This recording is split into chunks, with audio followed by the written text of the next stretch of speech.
na palavra de Deus, e eu quero convidar você a abrir a sua Bíblia no último livro do Velho Testamento,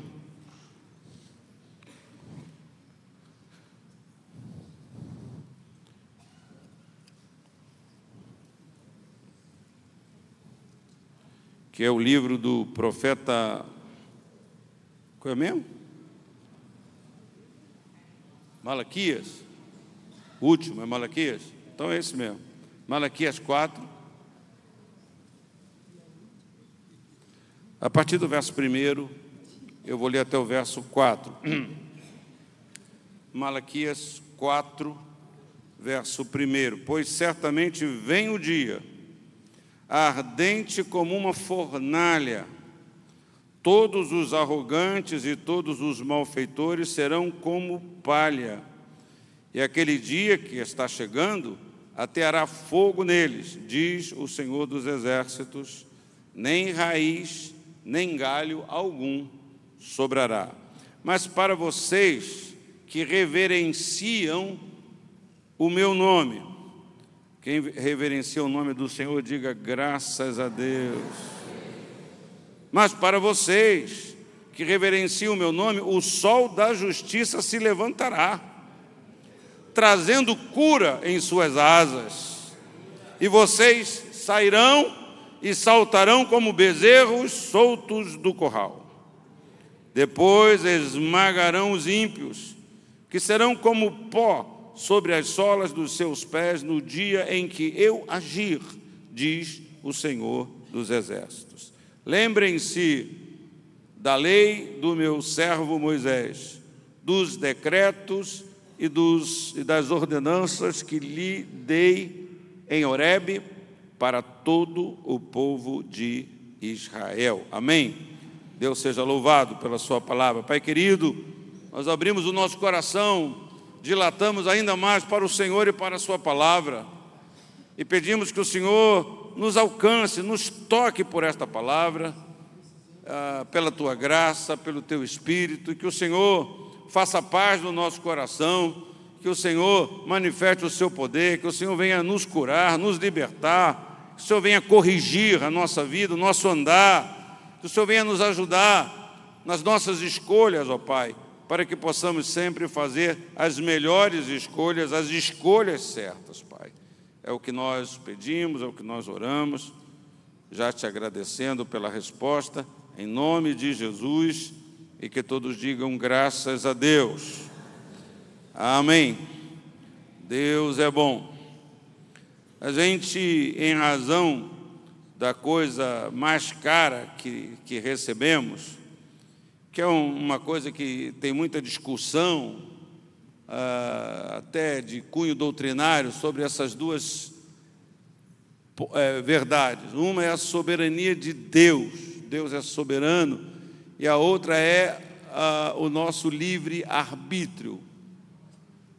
Isso tem discussões aí sem fim sobre isso, o livre-arbítrio não é como é, não é livre-arbítrio, não é. Bom, eu não vou entrar, eu não estou aqui dando uma aula de teologia, eu estou aqui nesta manhã compartilhando com você a palavra de Deus. Mas aqueles que conhecem a palavra de Deus, eu penso, reconhecem que o livre-arbítrio é designado ao homem. O livre-arbítrio não é designado às vacas, aos leões. Neles opera um outro princípio chamado um certo instinto, que nós também temos.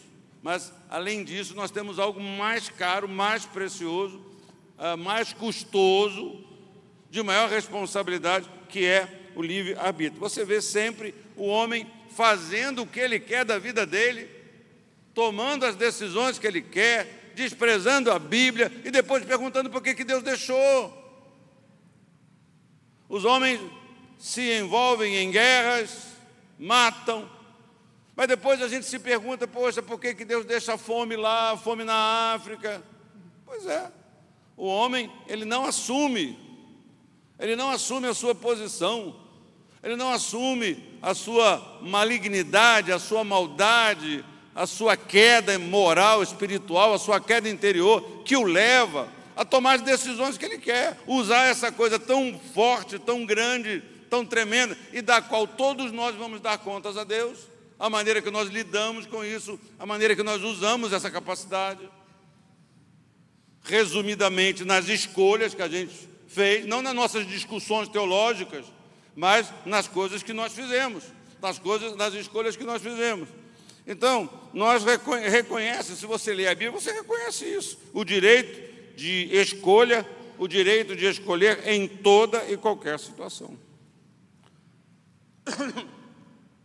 Me lembro que quando estávamos no hospital, em razão dos problemas de coração que o pastor Henrico viveu, que ele estava conversando com o médico, ele estava contando a situação de um senhor que fumava, que bebia, obeso, todo arrebentado, e o médico falou para ele: olha, meu amigo, o senhor já tem uma certa idade, mas se o senhor quer pelo menos ter uma sobrevida com um pouco melhor, o senhor deve parar, o senhor deve mudar seu estilo de vida.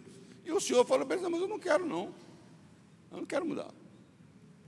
O homem todo mal, eu não quero mudar não, quero continuar bebendo a minha cervejinha, fumando o meu cigarrinho, o meu charuto, sei lá o que o homem fumava, não vou mudar em nada.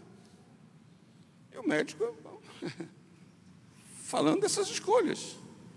E 2 meses depois ele voltou para o hospital, obviamente, numa crise maior, e morreu.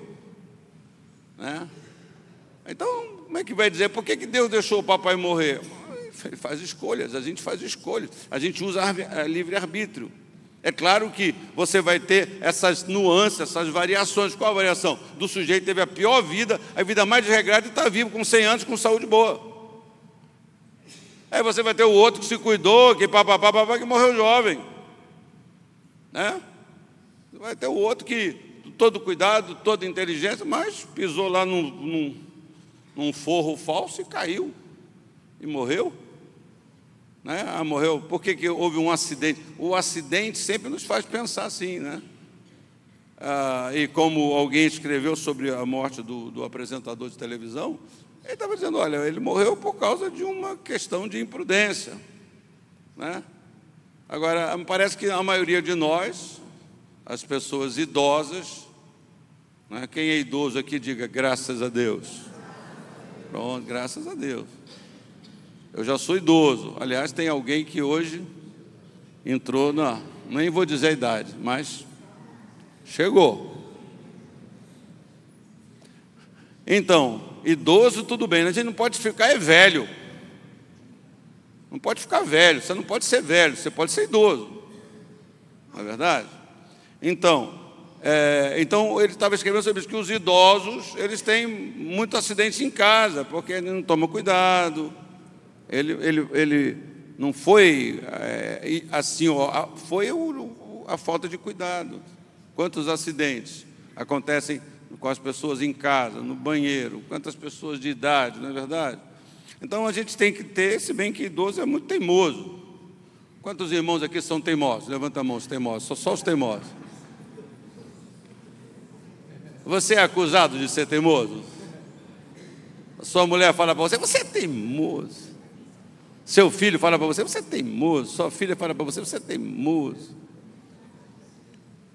Todas as pessoas teimosas têm a tendência de chamar o outro de teimoso, não é verdade? Porque elas reconhecem a sua teimosia na atitude dos outros. Mas esse é outro assunto. Então, o profeta aqui, o profeta Malaquias, ele faz menção do homem soberbo e do homem que comete perversidade. Acredito que não precisa explicar o que é uma pessoa soberba ou o que é uma pessoa perversa. Quando Moisés já estava no deserto, houve algumas situações em que Deus teve que intervir pela soberba de Miriam, pela soberba de Arão. Lá em Números, capítulo 12, se você quiser ler, eu não vou ler o texto, estou apenas citando como referência para você. Números 12, do verso 2 ao verso 11. E esse texto e outras situações retratam a soberba, quando nós queremos ser mais do que podemos, ou mais do que devemos, ou quando ocupamos os lugares que não foram reservados para nós.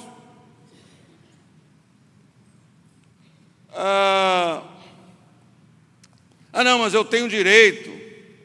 Você não acha estranho quando você tem que reivindicar certos direitos? Porque se não é reconhecido o seu direito, estou falando em algumas situações da vida, então como é que você vai reclamar?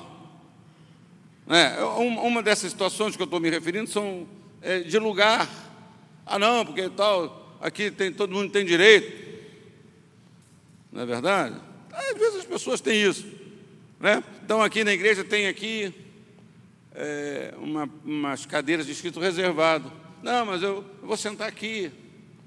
Não, porque a igreja não pode fazer isso. A igreja não pode reservar para ninguém aqui, que é um lugar público. A igreja é um lugar aberto ao público. Não quer dizer que, porque é um lugar aberto, que a pessoa pode chegar aqui e fazer o que quiser. Então, todo lugar aberto ao público tem regras. Tem regras, né? Outro dia, eu sempre esqueço de pedir, vou pedir agora ao vivo, de mudar a nossa chamada aqui. Por favor, desligue o celular. Não é por favor, desligue o celular, não. Que é mais... Não, é proibido usar celular. Proibido. Você não deve. A gente critica, às vezes, na igreja, que agora tem raio-x na porta. Por quê?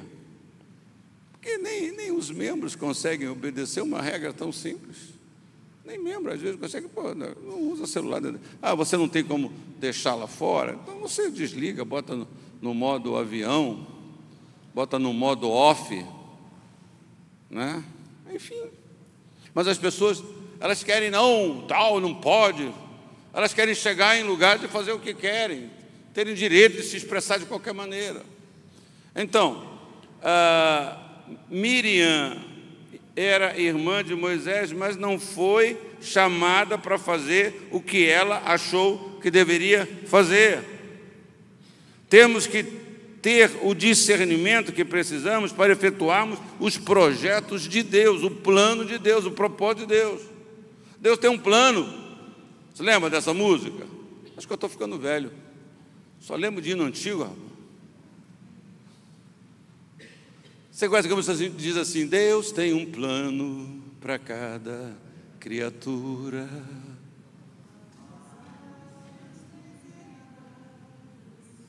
Pois é. Já pensou o elefante querer voar? Não dá. O céu foi dado para as aves. Deus tem um plano para cada criatura. Então, às vezes você fica na soberba, na perversidade. Você quer ser o que você quer ser. Você pode ser o que você quer ser no plano profissional. Eu acredito que você pode ser o que você quiser ser. Você só não pode ser, no campo espiritual, aquilo que Deus não te chamou para ser ou para fazer. Agora, na vida, você pode, se você quiser ser médico, você vai ser médico. Você acredita? Acredito piamente. Pastor Anderson, pastor Henrique é novo, Paulo Viola, se ele cismar de ser médico, ele pode ser médico. Quem falou que ele não pode ser médico? Quem falou que ele não pode aprender? Quem falou que ele não pode estudar? Pode ser. Agora, nesse contexto espiritual da obra de Deus, por que a gente vê tanto problema, alguns problemas, em tantos lugares, em todos os lugares? Porque todos os lugares têm as pessoas falham, erram, as pessoas têm suas lutas, suas ambições pessoais, santas muitas vezes, ou chamadas de santas. Mas a pessoa, um servo de Deus, é muito complicado, irmão. Você vê um servo de Deus contrariado. É o servo de Deus, ser servo. O prazer de servir o Senhor. O prazer de fazer a vontade de Deus. O prazer dessas coisas, né? Não, porque mas você não está servindo ao Senhor. Você não está fazendo para o Senhor. O Senhor não é aquele que está te recompensando. Você quer ser alguma coisa? Ora, pede a Deus, Senhor. Mas não pede a Deus, Senhor, que tu sabes. Senhor, se for da tua vontade, se for para o bem, eu tenho um desejo. Eu tenho um sonho, eu tenho um desejo, eu quero pregar para milhões de pessoas. E o que você faz? O que uma pessoa que quer pregar para milhões, quer ser um grande evangelista, faz enquanto esse dia não chega? Ele prega para o vizinho, ele prega no trem, ele prega no carro, ele prega na madrugada com carinho. Às vezes o cara não prega nem num lugar, ele quer falar para a multidão. O que ele quer falar para a multidão? Se você não fala, né? A Bíblia fala para não desprezar o pequeno começo. Quantos pastores eu já conheci na minha vida que desprezaram os seus pequenos começos? O bispo quer acabar comigo. Porque me botou lá, me botou ali.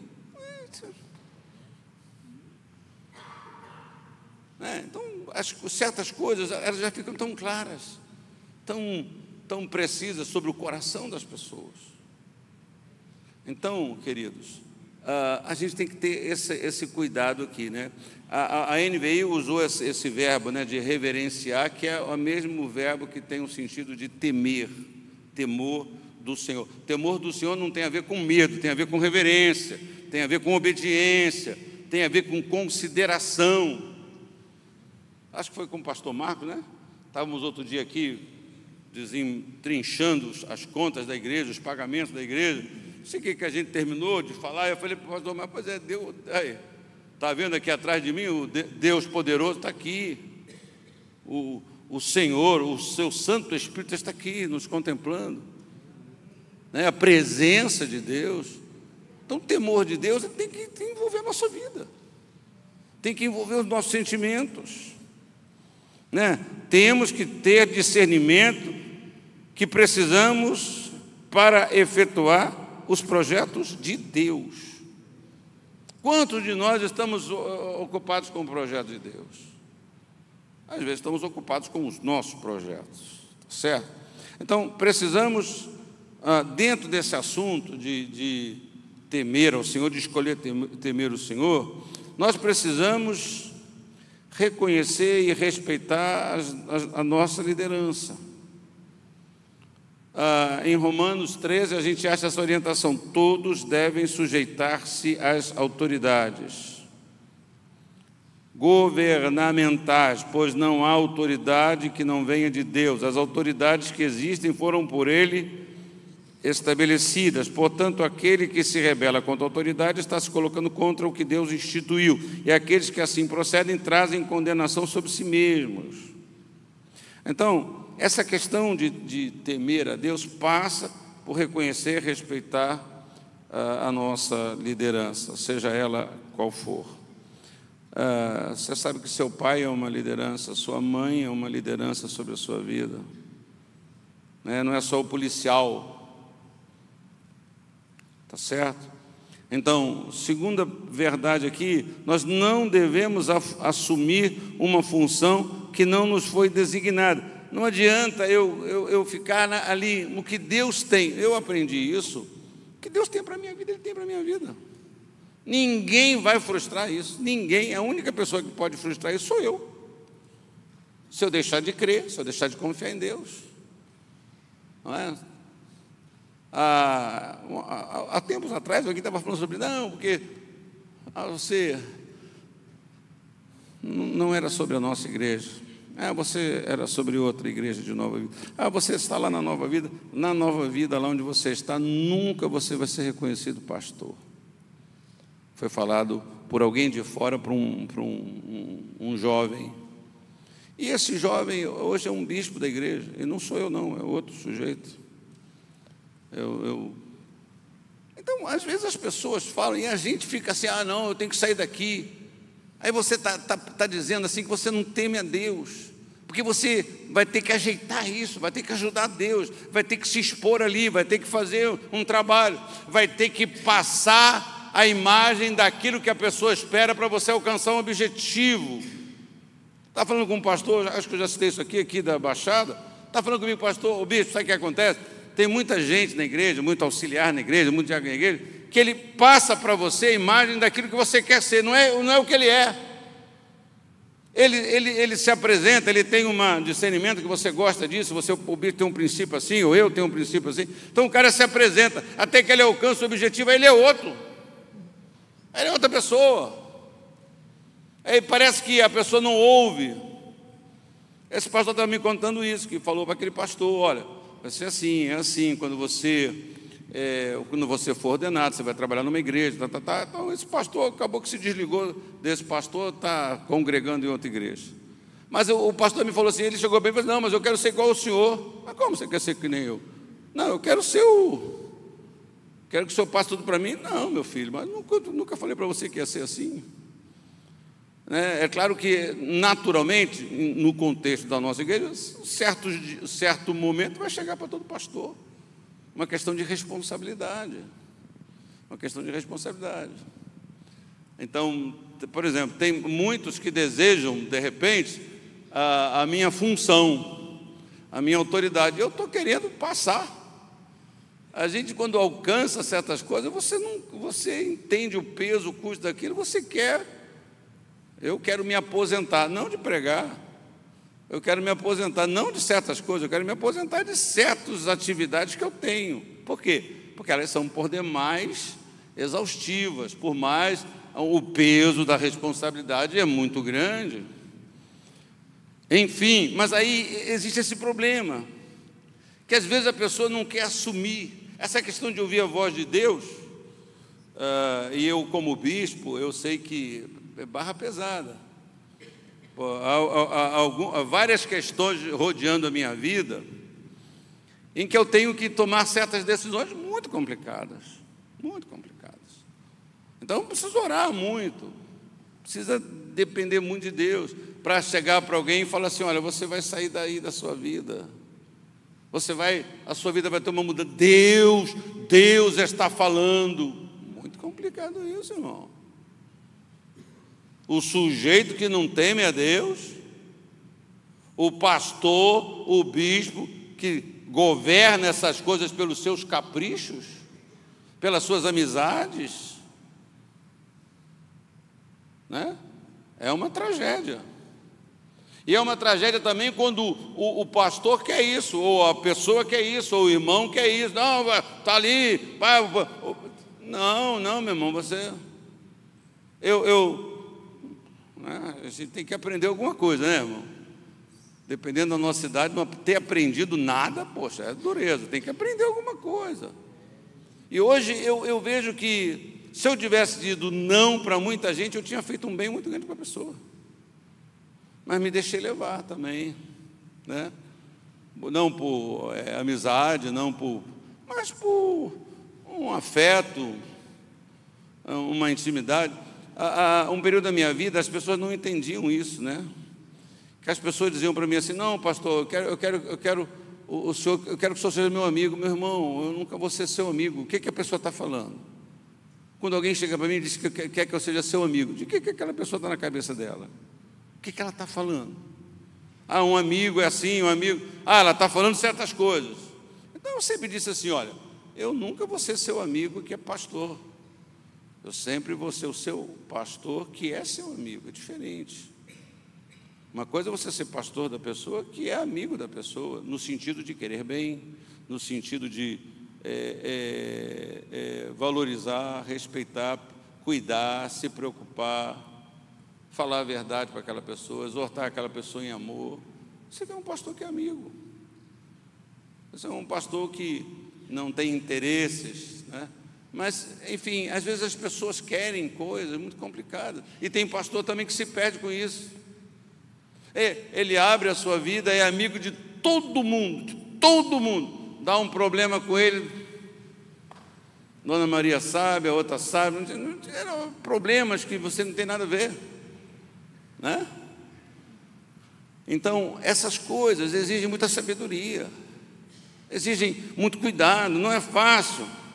Então, nós não devemos assumir uma função que não foi designada para nós. Ao contrário, nós devemos ser um servo pronto para obedecer. Vai aqui, vai ali.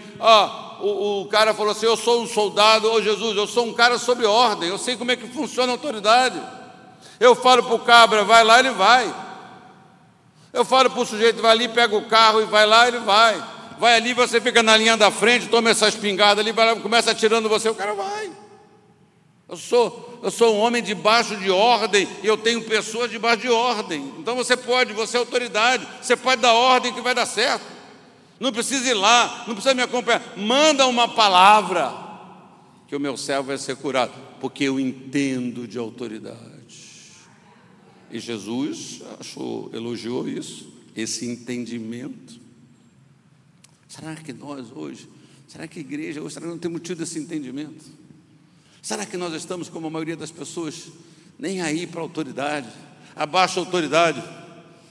A nossa sociedade, a autoridade virou autoritarismo. E autoridade é uma coisa, irmão, autoritarismo é outra coisa.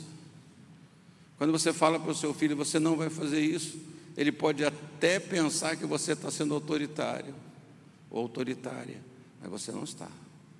Você está exercendo algo que Deus deu para você, para proteger o filho, para livrar o filho, para alertar o filho. Mas acaba que nós estamos entrando nisso, né? Você vê a reação aí do presidente, que é um homem de princípio de autoridade. Como é que o pessoal chia? Como é que o pessoal quer enquadrar ele? Como é que o pessoal quer mudar ele? Né? Eu acho que é por isso que muita gente hoje está assustada com isso. E a questão dela, partido, direito, nem nada disso. Eu estou falando de um princípio. Eu estou falando de um princípio estabelecido por Deus. A autoridade, que tem objetivo. A autoridade que vira autoritarismo, distorceu. A autoridade que vira a água com açúcar também não vai exercer a sua função. Autoridade que é desprezada. Então nós temos que entender isso. Então veja, nós, os crentes, nós estamos falando, nós estamos participando, mas nós não estamos nem nos submetendo à autoridade espiritual que Deus nos designou. Não é que você tem que se submeter a mim, a um pastor, a quem quer que seja, e ele ser capaz do pastor. Não é isso. Também o pastor está errado. Leia a Bíblia. É você que espola a ovelha, você que manda na ovelha, você que tira tudo da ovelha, você vai pagar. A ovelha é minha, diz o Senhor, não sua, abestado. Mas a gente sabe, a gente conhece.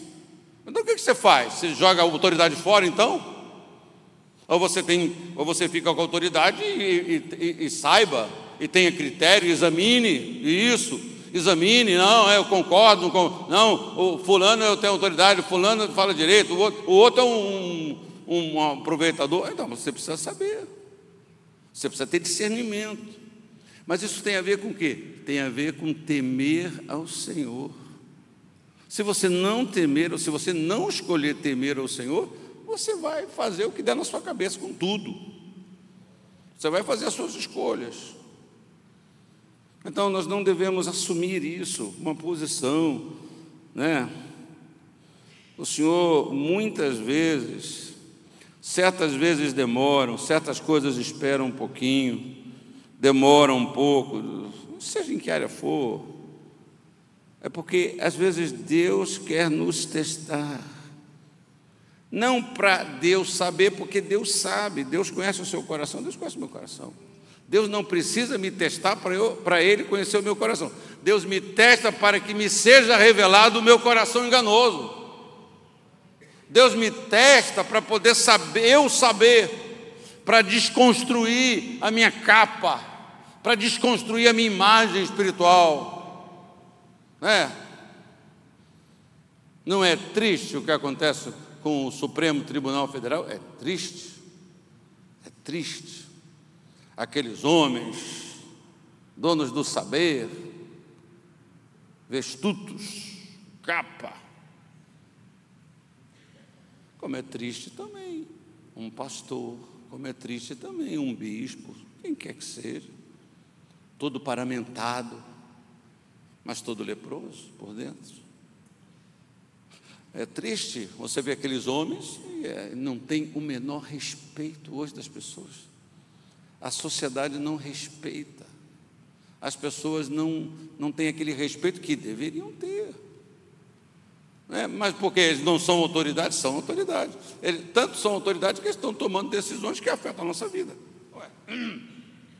Tudo que eles decidem vai acontecer nós vamos estar debaixo daquela régua que eles colocam lá, isso é óbvio.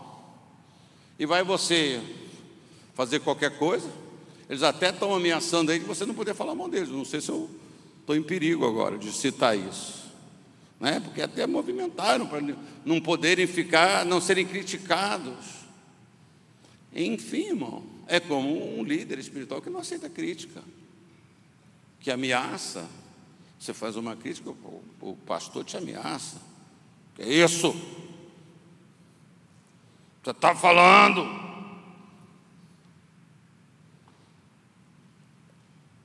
Está entendendo? Pergunta para o irmão do lado, está entendendo? Foi bom que você acordou ele, né? Ele estava dormindo. Acabou o culto? Não, o bicho está começando ainda. Ih, meu Deus, que azar. Ainda vai demorar. Terceiro princípio aqui sobre essa coisa de temer a Deus. Ouça, não escandalize com um mau testemunho. Ou não escandalize querendo transferir responsabilidades para as pessoas. Você sabe que, às vezes, você não só tem essa coisa de transferir responsabilidade que é sua, mas a gente até transfere responsabilidade que não tem nada a ver com a gente. A gente fica dando piruada. Não, fulano, vai lá para você fazer. Mas aquele não está na sua autoridade fazer. Tem complexo de mandar, né? Tem gente que tem complexo de mandar. Eu ainda vou fazer 40 anos de casado, eu acho que já foi revelado que a minha mulher tem um complexo de mandar. Você que gosta dela, fica tranquilo, porque ela só tem complexo de mandar em mim. Em você ela não tem, em mim ela tem.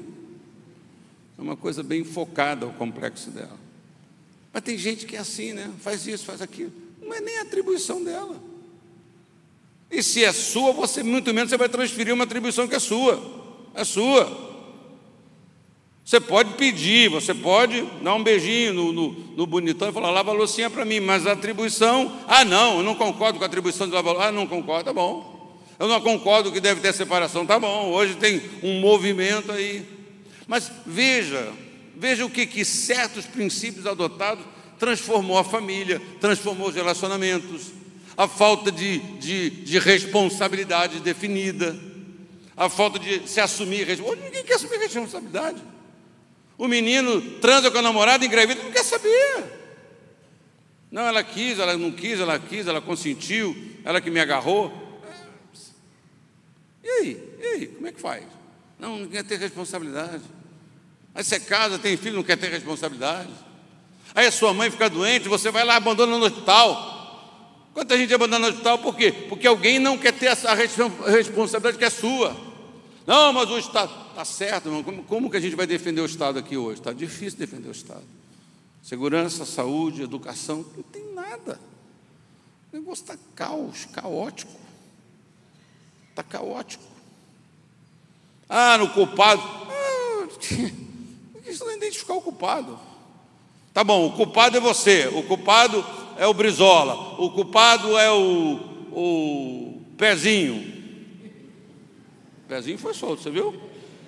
Então, o culpado é fulano, o culpado é o Crivella. Isso vai resolver o quê? Tá bom, é o culpado. E aí, agora? O que vai fazer? Entendi, entendeu? Entendi, e agora? Por isso que as coisas não são resolvidas apenas. Precisamos de gente para resolver, não para identificar culpado. Que tal, é verdade, é tudo verdade. Que foi a corrupção começou, está tudo certo, mas vai fazer o que agora? Vai fazer o que agora? E alguém que chega, que quer fazer, ninguém quer deixar fazer. Ninguém quer. Aí tem esses problemas todos aí, de autoridade e tal. Então, mas eu estou falando na nossa perspectiva, a gente, é um escândalo. É um escândalo. Eu não exercitar bem as minhas responsabilidades de pai vai ser um escândalo para alguém.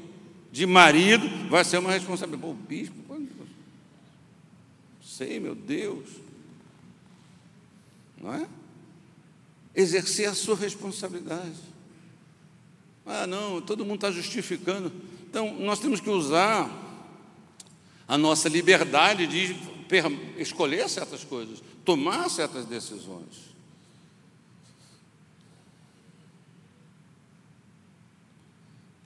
Jesus disse aos discípulos: é impossível que não venham escândalos, mas ai daqueles por quem vierem.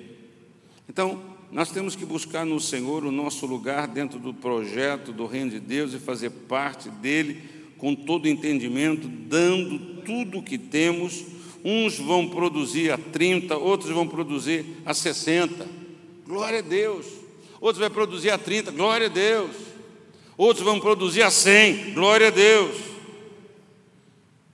Mas devemos fazer isso sabendo que o governo, a administração disso não é nossa, que nós somos subordinados à autoridade constituída, primeiro que é o próprio Deus, que disse isso, que distribuiu dons e talentos.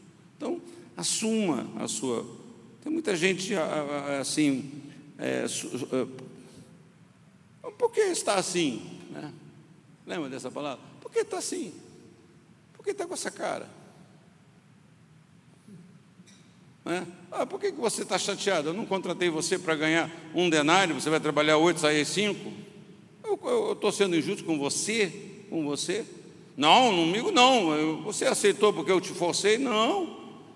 Então, você está preocupado, está aborrecido, está frustrado porque o outro eu dei 1 denário para trabalhar 2 horas. O dinheiro é meu, pô. Quero saber se eu fraudei você, se eu enganei. Não, então pronto. Você está falando do quê? Não é o ensinamento que Jesus deu sobre isso? Então, como é que nós temos nos postado? Nós precisamos temer a Deus. Deus é o Senhor de todas as coisas. Louvado seja Deus, louvado seja Deus. A maravilha, glória a Deus e glória a Deus.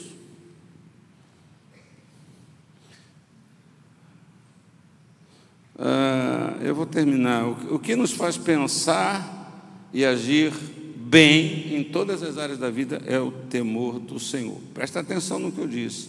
O temor do Senhor nos faz pensar bem e nos faz agir bem.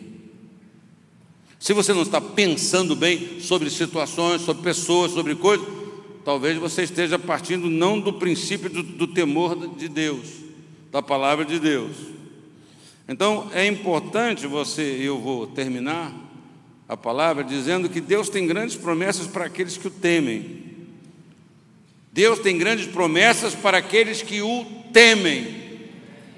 Para aqueles que o temem. Não é para aqueles que leiam a Bíblia, conhecem a Bíblia. É para aqueles que temem, que escolhem obedecer, se submeter a Deus. Deus tem grandes promessas para essas pessoas. Primeiro diz o texto que nascerá o sol da justiça.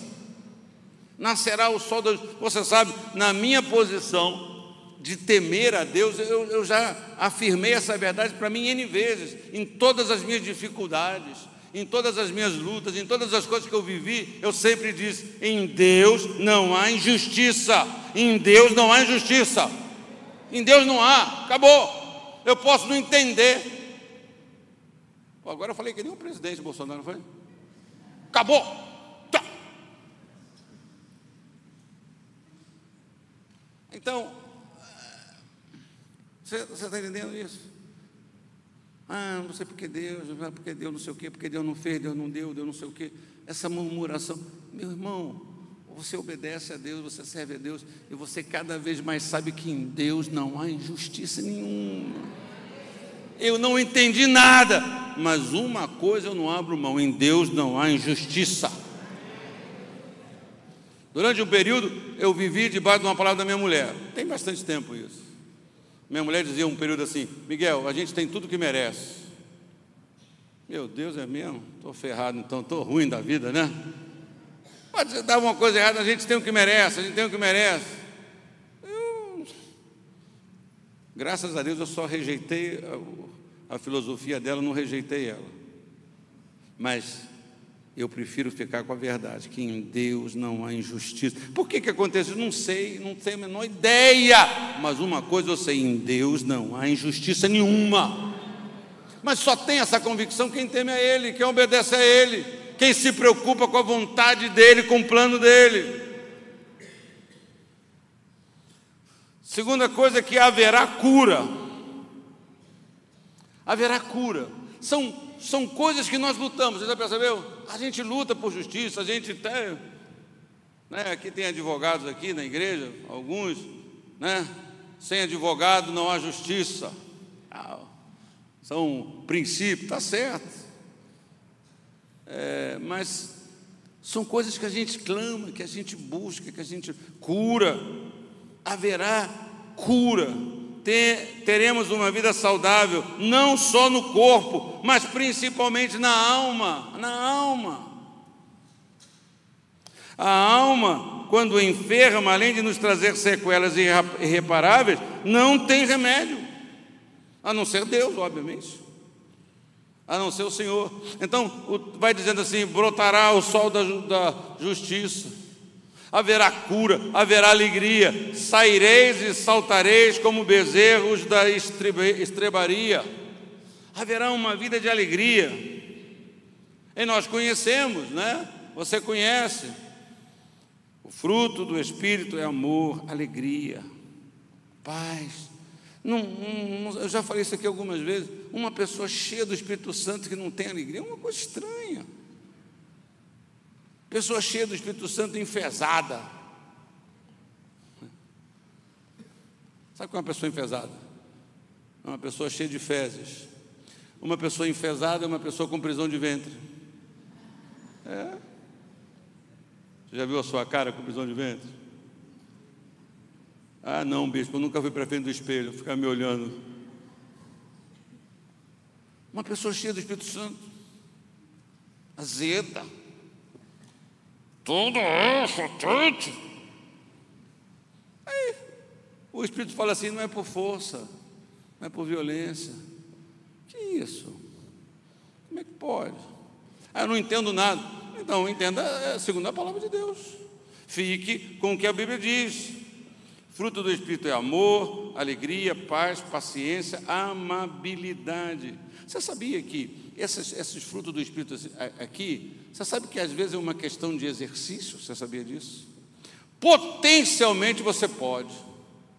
Problema é que você não está escolhendo ser amável.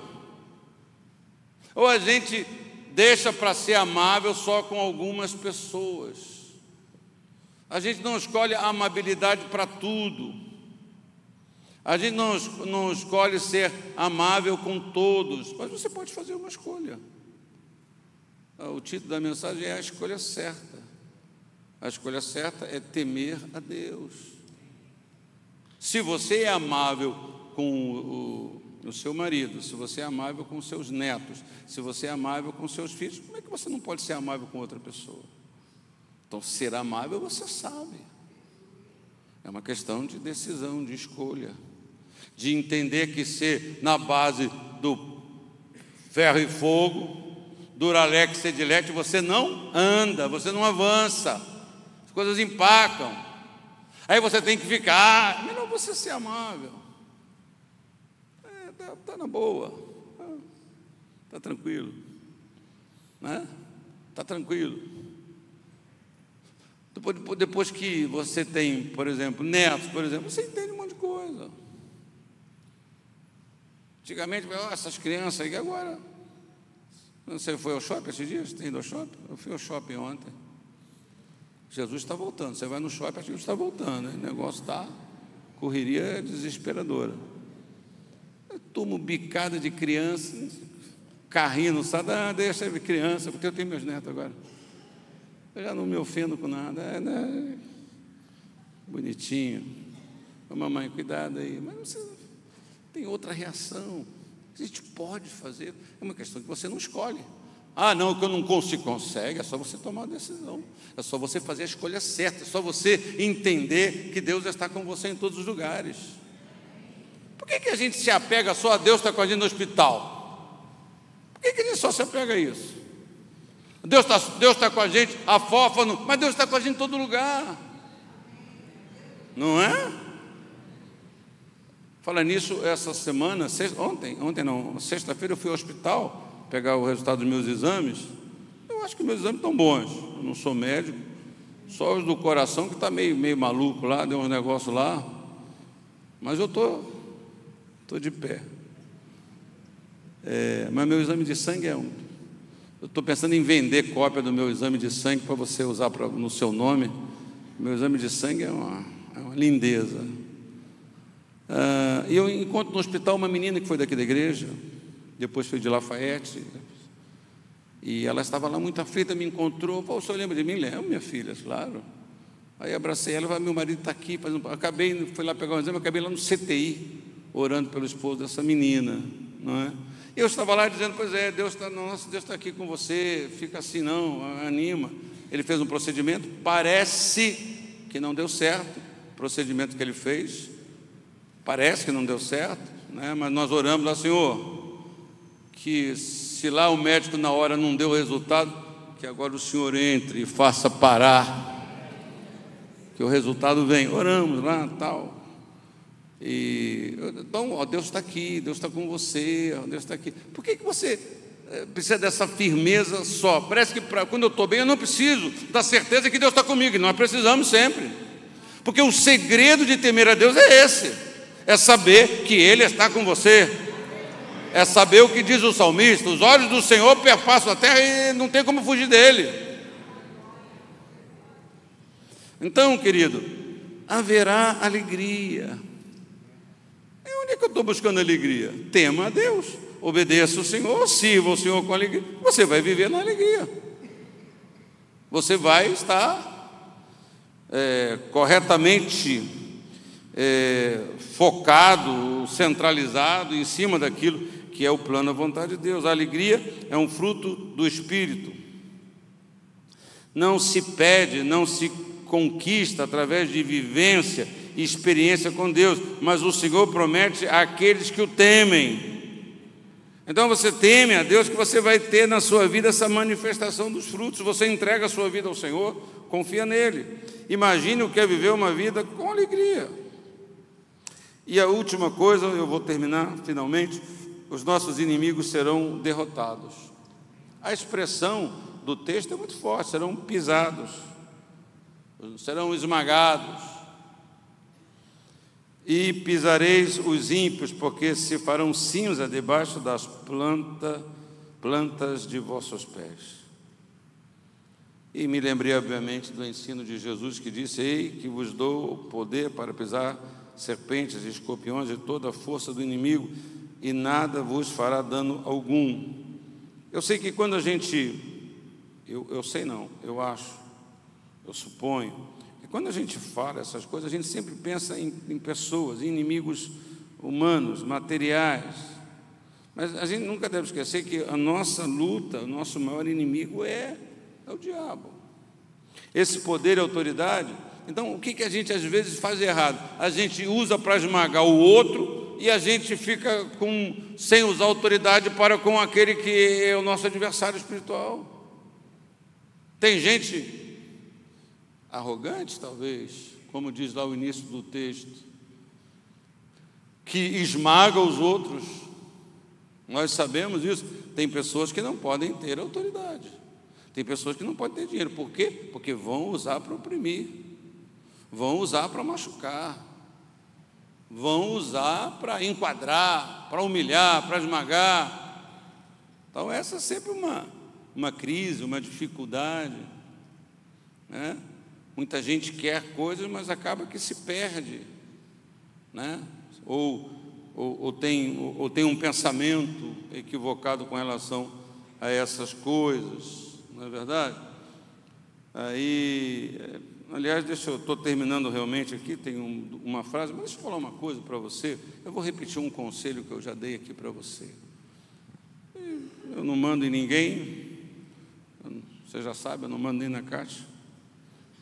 Então, assim, para de comentar coisas. Quando você faz um comentário, sobre um mau profeta, você está fazendo propaganda dele. Tudo que essa discussão sobre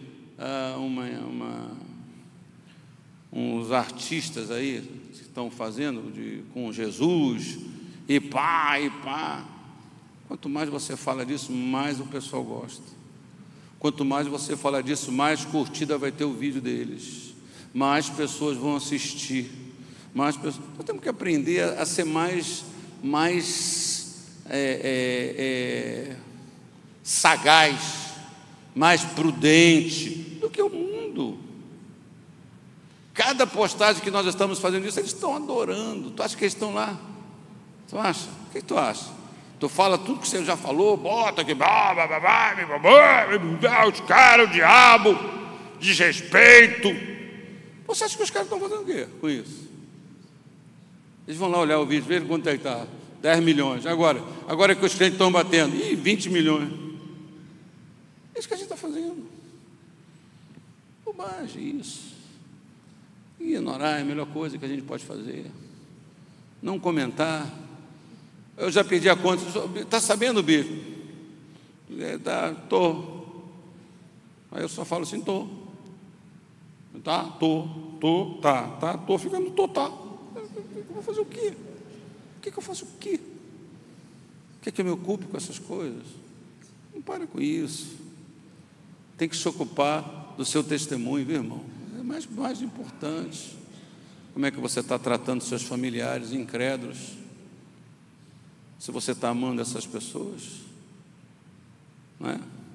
Eu estava pensando sobre isso. Quando Jesus, pensa só, nos seus passos que faria Jesus, nos meus passos que eu faria Jesus, o livro famoso, tá bom? Como é que Jesus está sentindo? Qual é o sentimento de Jesus com relação a isso? Parou para pensar nisso?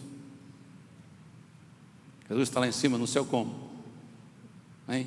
Que canalha! É assim que Jesus está. O que Jesus está pensando? Eu sempre me lembro dessa história de Jesus. Jesus estava numa situação, operou um milagre, libertou uma pessoa, e os doutores, os fariseus disseram assim: ele está com Beelzebu. O que Jesus fez, irmão? Lembra? Lembra não? Vou refrescar sua memória. Jesus não falou nada. Jesus se esgueirou, foi embora. Jesus?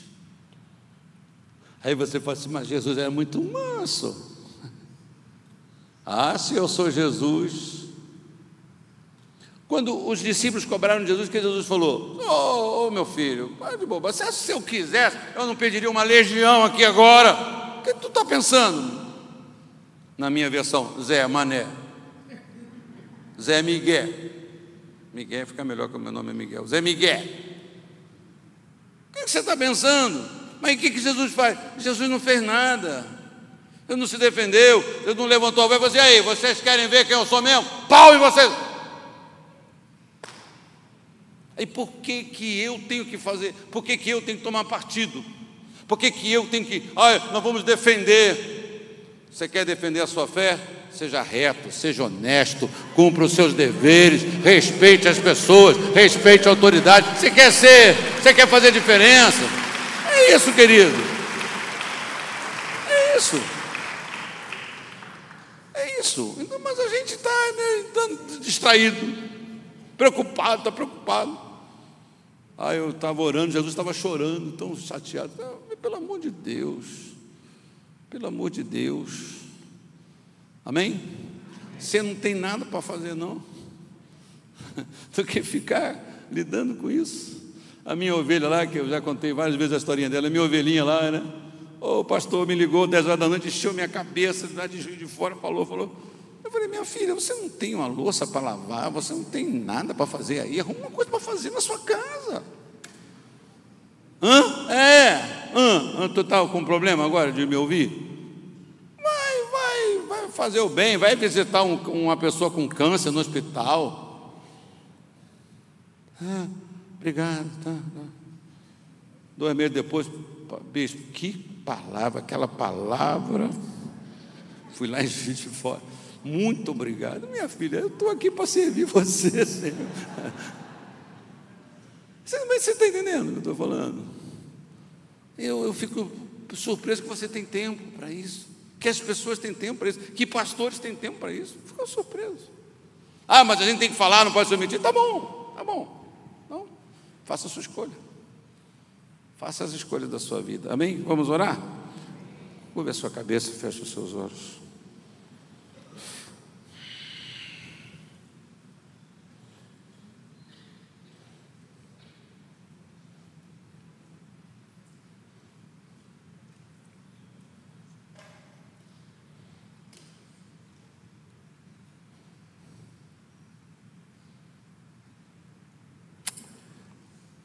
Pai querido, eu peço a Tua graça para mim, Pai, porque eu que tive o privilégio, a responsabilidade de abrir a minha boca diante de todos esses irmãos, seja tão carente quanto todos eles, de juízo, de temor, de sabedoria.